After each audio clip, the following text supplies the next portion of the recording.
The vessel of considered patience had been drifting for 11 days when Mara Chun first boarded it.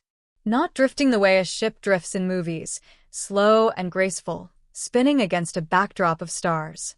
Drifting the way a body drifts after the heart stops. Still. Heavy. Wrong. Mara was 34 years old. She had spent 6 of those years working salvage contracts on the outer corridors of the Meridian Trade Belt, a stretch of space that most people with better options avoided. She had calluses on her hands from rope lines and magnetic clamps. She had a scar along her left jaw from a pressurized hatch that opened the wrong way. She had a habit of humming when she worked that she wasn't aware of and nobody had ever bothered to tell her about. She was not a diplomat. She was not a scientist. She was the only human contracted to the salvage cooperative of the Veth Dominion, and she had that job because she was good at it, and because the Veth didn't want it. Nobody wanted it. The Veth were the dominant civilization in this region of mapped space, 6-limbed, bilaterally asymmetric, with translucent skin that shifted color with their emotional state. Their biology had evolved in low-gravity ocean trenches, which meant their muscles were long and fluid, built for pulling through water, not for bearing weight against a surface. On their home world, they never lifted anything heavier than themselves. Gravity was something they moved through, not something they fought. They were also, genuinely, and without performance, the most intellectually sophisticated species Mara had ever encountered. Their mathematics was 6-dimensional. Their music operated on frequencies that required 2 separate auditory organs to perceive. Their philosophy had 17 words for the concept humans approximated as patience, and none at all for hurry. They found humans confusing in the way that a chess grandmaster finds a toddler's drawing confusing, not dismissible, but not legible either. When the vessel of considered patience went silent, the Veth Dominion sent 3 signals and received nothing back. Standard protocol required a physical inspection. No Veth crew would go, not because they were cowardly, but because the vessel carried a cargo of compressed gravitite ore, which increased the effective gravity inside the hull by a factor of 3. 3 times Veth standard gravity.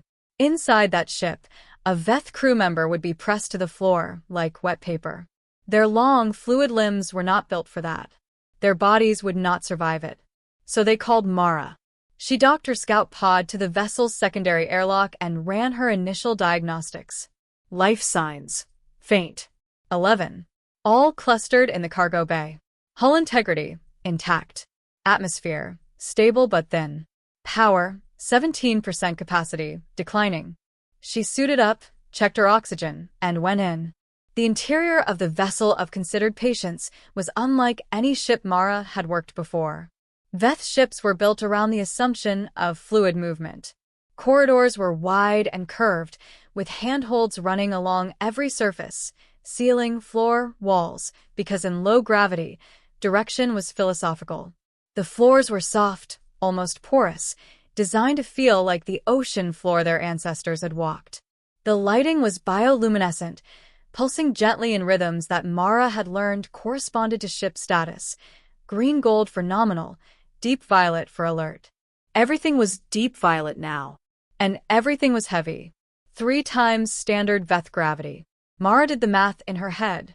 Her body was built for 1 standard Earth gravity, which was already 1.4 times Veth standard. So she was walking in roughly 2.1 times Earth normal. It wasn't crushing. Humans had trained in higher simulations, but it was noticeable. Her boots hit the floor with a weight she felt in her hips. Her arms swung a fraction slower. Breathing cost a little more. She hummed without realizing it. An old folk song her mother used to play on Sunday mornings. Something about a river. The corridors were empty. Whatever had happened hadn't been violent. No damage, no debris, no signs of struggle. Just systems running low and 11 souls in the cargo bay, which was where the gravitite was densest. The cargo bay door required manual override because the power was insufficient for automated systems. Mara cranked the manual wheel 30 rotations, which in this gravity felt like 60, and the door ground open. The sight inside stopped her. 11 Veth crew members were on the floor. Not injured, not unconscious, pressed. The gravitite cargo had shifted during whatever navigation failure had occurred, redistributing the mass and tripling the local gravity field beyond even the projected parameters. The Veth were alive. She could see their skin moving, the faint color shifts of consciousness beneath translucent flesh, but they couldn't rise. Their bodies, elegant and perfectly designed for ocean trenches and the gentle pull of low-gravity worlds, were simply not capable of lifting themselves against this.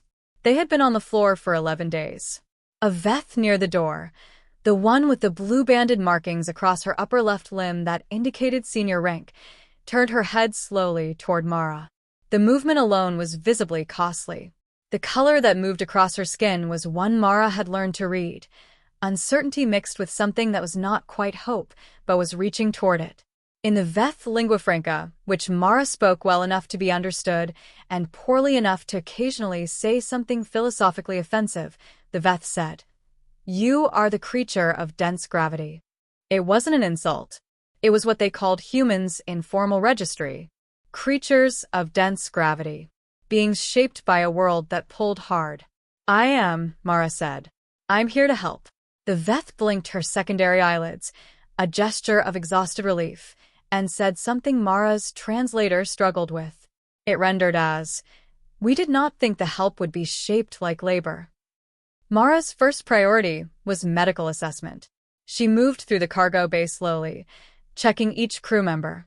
None were in immediate danger of organ failure. Veth physiology was resilient in ways that surprised most species, capable of sustained low-activity states that were essentially a controlled form of hibernation. They had slowed their metabolisms. They had rationed the water in their suits. They had done everything their training told them to do. What their training hadn't covered was how to get up. The gravitite ore was stacked in sealed compression canisters along the far wall, 12 canisters, each roughly the size of a refrigerator, matte black and humming with contained mass. One of the canisters had shifted from its housing. Not far, maybe 40 centimeters, but enough. The Veth navigator, a young male with anxious yellow rippling constantly across his shoulders, explained in halting phrases what had happened. A micro-collision with uncharted debris had jarred the cargo. The housing clamps had failed. One canister out of place was all it took to distort the field. 40 centimeters. Mara stood over the displaced canister and looked at it for a long moment. She pressed her boot against its base. It didn't move. She did the math again. A gravitite compression canister at full capacity weighed, in standard Earth terms, approximately 900 kilograms. In the current gravity field, moving it would require force equivalent to pushing nearly 2,000 kilograms. She looked around the cargo bay. The Veth crew was watching her. She could see it happening, the subtle color shifts, the attention. They were scientists and navigators and engineers. They had calculated exactly what she was looking at, and they had concluded it was impossible. They had concluded it for 11 days. Mara unclipped her outer gear layer, set it on the floor, and rolled her sleeves up. She found the canister's lower housing groove with her fingers, tested the grip, and adjusted her footing. She wasn't thinking about the weight. She was thinking about her feet, specifically about the angle of her stance, the way her grandfather had shown her when she was 9 years old, and they were moving river stones in his garden. Get low. Drive from your legs. Don't ask your back to do what your legs should be doing. He'd been a construction foreman for 40 years. His hands had looked like geography. She exhaled slowly. She drove. The canister moved. Not elegantly. Not quickly.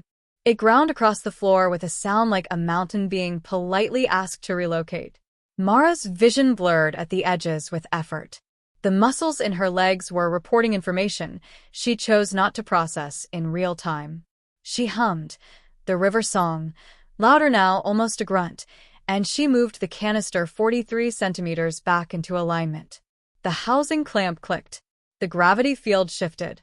Not all the way back to Veth standard. The other canisters needed recalibration, but enough. Enough that the weight in the room dropped from crushing to merely significant. Enough that Mara straightened up and took 3 deep breaths and felt her vision clear. Enough that 11 Veth crew members, slowly and with great dignity, began to rise from the floor. The captain's name was Ovith Surai. She was the one with the blue-banded markings. She was also Mara learned in the following hour as she helped stabilize the ship's power systems, the most decorated navigator in the Veth Dominion's third exploration fleet. She had charted more unmapped corridor space than any living Veth. She had survived 2 hull breaches and 1 encounter with a phenomenon the Veth called the unlocated, a region of space where their instruments reported contradictory truths simultaneously, which had driven 2 of her crew into philosophical catatonia. She was not easily shaken. She was shaken now. Not by the near-death experience. The Veth process mortality through an elaborate philosophical framework that essentially treated death as a reclassification of state, frightening, but navigable. What shook Oveth Surai was something else. While Mara was working on the power relay systems, rerouting backup circuits with the kind of cheerful improvisation that made Veth engineers quietly horrified, the captain approached and stood at a distance that, in Veth culture, indicated a desire to ask something personal. Mara noticed. "Go ahead," she said without looking up. "The thing you did," Oveth Surai said carefully. "With a canister." "Our calculations said it was not possible. Not for any organism of your mass." Mara set down her tool and looked at her. "Your calculations were right, technically. I was at the edge of what I can do. Maybe past it. I'll feel it tomorrow." She paused. "But I had to. So I did." Oveth Surai's skin moved through several colors that Mara's translator couldn't fully parse. It settled on something the translator called philosophical disturbance. "This is what I do not understand," the captain said. "In our culture, the boundary of capability is a fact. When we reach the limit of what our bodies can do, we stop. We find another method.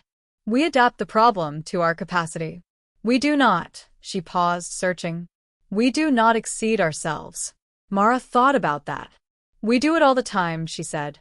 "Not always wisely. But why?" It was a genuine question. Not rhetorical. Not condescending. Oveth Surai had spent her life navigating unknown space, and she had just encountered something she couldn't chart. Mara was quiet for a moment. She thought about her grandfather's hands. She thought about 6 years of salvage work, of hatches that opened wrong, of ships that shouldn't have been savable but were. She thought about the particular stubbornness that had never felt like a virtue to her, more like a defect she'd learned to use. "I think," she said slowly, "it's because we evolved on a planet that was trying to kill us. Everything on Earth was bigger or faster or more venomous or better adapted than us. We were not the apex predator. We were the weird, slow, naked, mostly harmless animal that just refused to accept what it was supposed to be capable of." She picked her tool back up. "It's not strength. It's a kind of argument. With reality." Oveth Surai was still for a long time. "That," she said finally, "is either the most terrifying thing I have ever heard, or the most beautiful." "Probably both," Mara said. The power relay work took 4 hours. During those 4 hours, 2 things happened that Mara hadn't anticipated. The first was that the young navigator, the anxious one with the yellow rippling across his shoulders, whose name was Kevith Lowe, started following her. Not intrusively. He stayed at a respectful Veth distance, which was about 3 meters, and he watched everything she did with an intensity that reminded Mara of the way certain animals track movement. His skin was cycling through colors she was starting to recognize as the Veth equivalent of someone furiously taking notes. The second thing was that she found the hatch. It was under a secondary panel in the engineering corridor, behind a conduit array that hadn't been in the ship's schematic.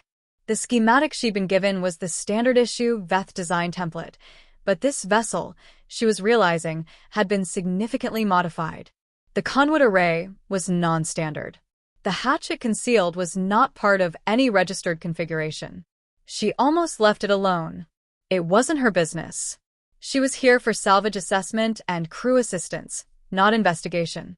But she had been doing this job for 6 years, and she had a deep, wordless instinct for when something in a ship was wrong in a way that hadn't declared itself yet. She opened the hatch. The space below was small, barely room to crouch. It contained a secondary data core, running independently of the ship's main systems, and connected to a transmission array that was pointed. She checked her instruments, toward a set of coordinates that were not in any registered Veth navigation chart. The data core was active. It had been active the whole 11 days. Sending, not receiving. Mara sat back on her heels and thought carefully. She was not a spy. She was not an investigator. She was a salvage contractor who had just found something that suggested one of these 11 crew members, or someone with access to this ship before they boarded, was transmitting data from an unknown location during what was supposed to be a catastrophic failure that left the crew incapacitated. Which meant either the crew didn't know about it, Or one of them did. She heard footsteps. Kevith Lowe had followed her. The young navigator's skin went completely white when he saw what she was looking at. White was not a color Mara had seen a Veth display before. She didn't have a translation for it. She held his gaze and waited. His skin shifted from white to a deep, complicated gray that her translator rendered, after a pause, as a state of being that occurs when a truth you have been pretending not to know becomes impossible to pretend further. He tore her in pieces. The mission was not a standard cargo run. The gravitite was real. The ore was genuine and legitimately contracted.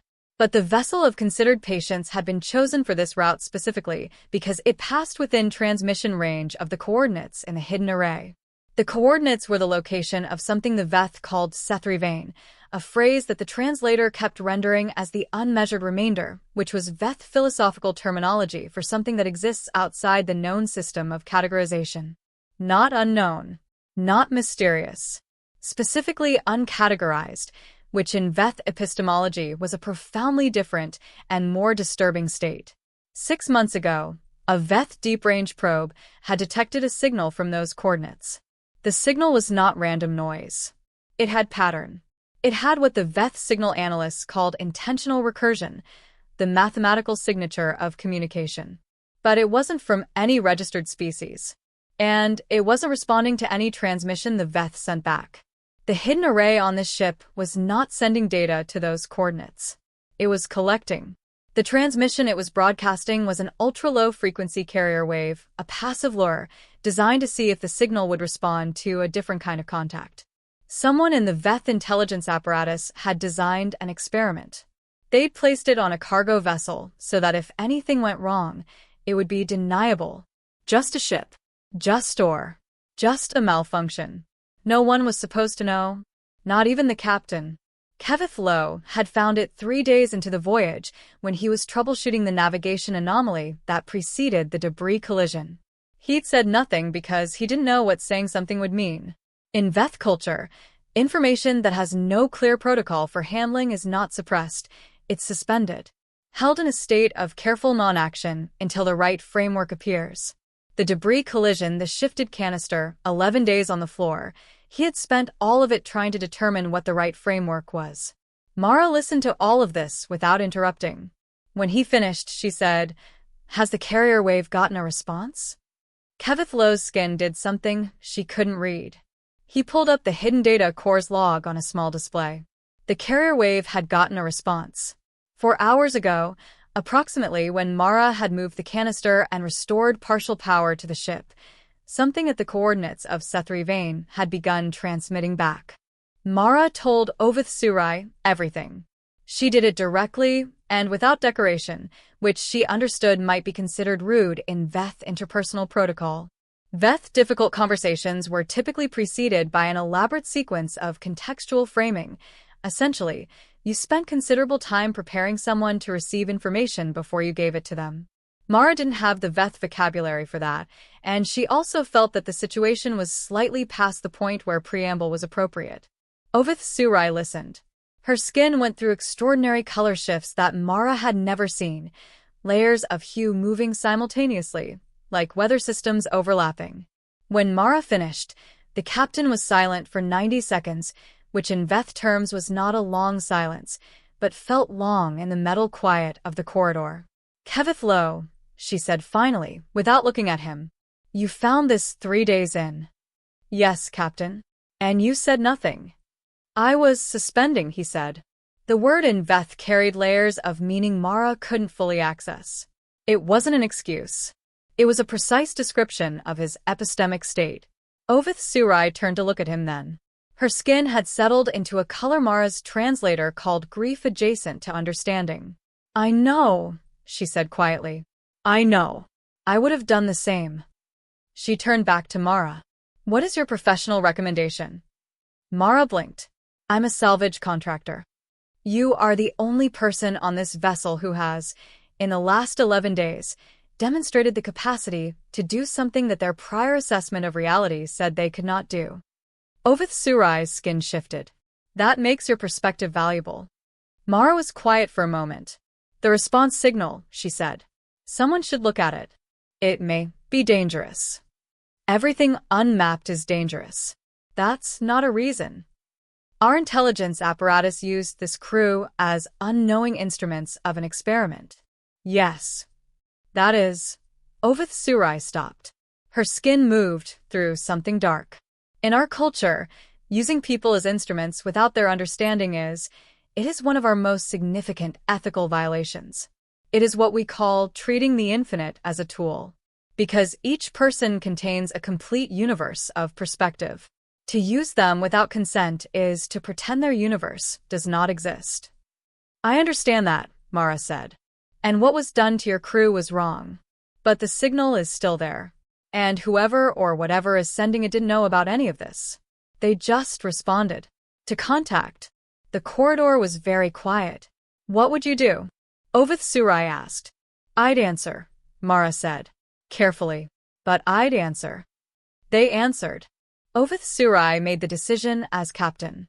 She documented everything. The hidden array, the intelligence apparatus's experiment, Kevith Lowe's discovery, all of it, and transmitted a full record to the Veth Dominion Oversight Authority before proceeding. It was, she told Mara, the only way to ensure the choice was visible. In Veth ethics, the opposite of using someone as an unknowing instrument was radical transparency. She would not respond to the unknown signal in secret, even if the intelligence apparatus had. The response they transmitted was simple. Ovith Surai composed it herself. In the mathematical recursion structure that the incoming signal used, she was, after all, the most decorated navigator in the 3rd Exploration Fleet. She understood pattern. She sent, "We are here. We are listening. We did not intend to contact you, but we do not regret that we have. We are uncertain. Are you?" They waited. Mara sat with her back against the corridor wall and ate a ration bar and watched Kevith Lowe run analysis on the return transmission array. His anxiety yellow had faded into something she was starting to think of as concentrated interest, a steadier color, more purposeful. He was good at his job. She could see it in the economy of his movements, the way he checked and rechecked without redundancy. "You did the right thing," she said. "Telling me." He looked at her sideways. "I did not tell you. You found it." "You stayed," she said. "When I opened the hatch and you saw what was there. You could have walked away. You stayed." He was quiet. His skin moved through something slow and private. "There is a Veth philosophical concept," he said. "I do not know if your language has a word for it. It is called Veth Surai. The captain's name uses a form of it. It means, approximately, the state of being in which you stop pretending that a truth is optional." Mara thought about that. "We call that a reckoning," she said. "Or sometimes just growing up." The console chimed. The signal had responded. What came back was not language, not mathematics.